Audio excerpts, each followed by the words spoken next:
Halo, selamat datang di channel Kamus Hitam. Pada kali ini kita akan membahas mengenai cara untuk menghilangkan pelet menurut Islam yang dianjurkan oleh Rasulullah Shallallahu Alaihi Wasallam. Tapi sebelum mulai di videonya, jangan lupa dukung kami dengan cara like, comment, subscribe, dan tekan tombol loncengnya. Selain itu juga jangan di skip dulu videonya karena di akhir video nanti ada info yang akan mengagetkan kalian semua. Penyimpangan akidah Islam terjadi pada zaman jahiliyah yang ternyata masih terus dilakukan hingga kini. Dan juga salah satu yang paling banyak untuk dijumpai ada di Indonesia adalah ilmu pelet. Mengutip buku Akidah dari Kiai Haji Yudi Irfan, pelet termasuk jenis kemusyrikan karena menggunakan sarana jin ataupun setan. Perbuatan ini dilarang dalam Islam dan bagaimana disabdakan oleh Rasulullah Shallallahu Alaihi Wasallam. Untuk terhindar dari pelet, umat muslim harus selalu meminta pertolongan kepada Allah Subhanahu wa taala. Dan bagaimana cara menghilangkan pelet menurut Islam? Untuk mengetahuinya semakin menjelasnya berikut ini. Nah, cara menghilangkan pelet menurut Islam. Dalam Islam diyakinkan bahwasannya dikenal ilmu pelet yang disebutkan mahabbah. Ilmu ini didasarkan pada sunnah Nabi yang dilakukan dengan menunjukkan akhlak yang mulia, sopan santun, dan juga menjalankan perintah Allah Subhanahu wa taala dan juga seterusnya.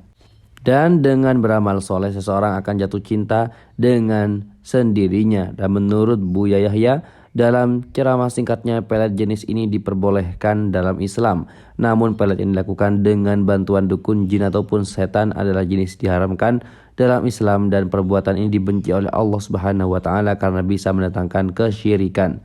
Mengutip buku Sentuhan Kolbu karya Ustadz Abu Akila dan juga kawan-kawan, cara menghilangkan pelet menurut Islam yaitu dengan melakukan ruqyah sendiri, dan pengobatan ini juga bisa dilakukan dengan membaca ayat Al-Quran dan juga doa-doa dari hadis. Dan niatkan ruqyah untuk menghilangkan pengaruh pelet dalam diri, dan dikutip dari buku Ruqyah Syariah versus Ruqyah Gadungan oleh Perdana Ahmad. Dan juga berikut ini langkah-langkah yang harus Anda ikuti. Yang pertama, ambil air wudhu dengan niat menyucikan diri, memohon ampun kepada Allah Subhanahu wa taala, dan juga membaca istighfar. Baringkan posisi tubuh Anda dengan posisi tangan dan juga kaki yang lurus. Pastikan posisi Anda itu nyaman. Kemudian pejamkan mata seraya mempersiapkan diri.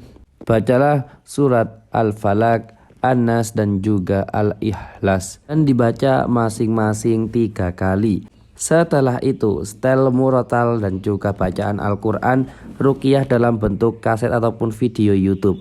Selesaikan proses ruqyah hingga akhir dan reaksi aneh mungkin saja terjadi, seperti sakit kepala, bagian tertentu, rasa panas dan juga terbakar, dan kesetrum ataupun dingin. Ruqyah ini juga bisa diakhiri dengan minum air mineral yang telah dibacakan ayat-ayat Al-Quran dan juga doa ruqyah. Dan itulah pembahasan mengenai cara menghilangkan pelet menurut Islam yang dianjurkan oleh Rasulullah Shallallahu Alaihi Wasallam. Jadi bagaimana menurut kalian semuanya? Apakah kalian percaya atau tidak? Jangan lupa dukung kami dengan cara like dan juga subscribe agar channel ini semakin berkembang. Juga jangan lupa buat tinggalkan komentarnya di bawah. Mari kita berdiskusi jika ada kurang atau tambahan lainnya. Terima kasih.